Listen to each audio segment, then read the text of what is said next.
বাংলাদেশের। তিনি একটি গণমাধ্যমের সাক্ষাৎকারে তিনটি বিষয় জলের মতো স্পষ্ট করে দিয়েছেন। তা হলো, প্রথমত, বাংলাদেশের সাবেক প্রধানমন্ত্রী শেখ হাসিনা বিশেষ পরিস্থিতিতে ভারতে এসেছেন।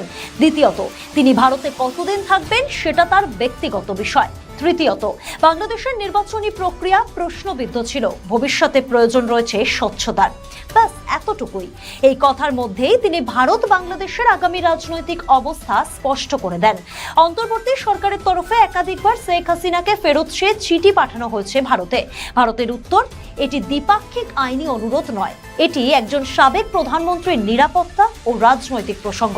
ভারত বাংলাদেশ সম্পর্ক প্রসঙ্গে তিনি আরো বলেন, ভারত সবসময় বাংলাদেশের মঙ্গল কামনা করে। গণতান্ত্রিক দেশ হিসেবে আমরা মনে করি অন্যান্য গণতন্ত্রের মানুষ গণতান্ত্রিক প্রক্রিয়ার মাধ্যমেই নিজেদের ইচ্ছে প্রকাশ করতে পারে, এবং আমি নিশ্চিত বাংলাদেশের গণতান্ত্রিক প্রক্রিয়ায় যে ফলাফল সামনে আসবে তারপরে ভারতের সঙ্গে সম্পর্কের প্রতি ভারসাম্যের দৃষ্টিভঙ্গি থাকবে, বাংলাদেশের এবং পরিস্থিতির উন্নতি হবে।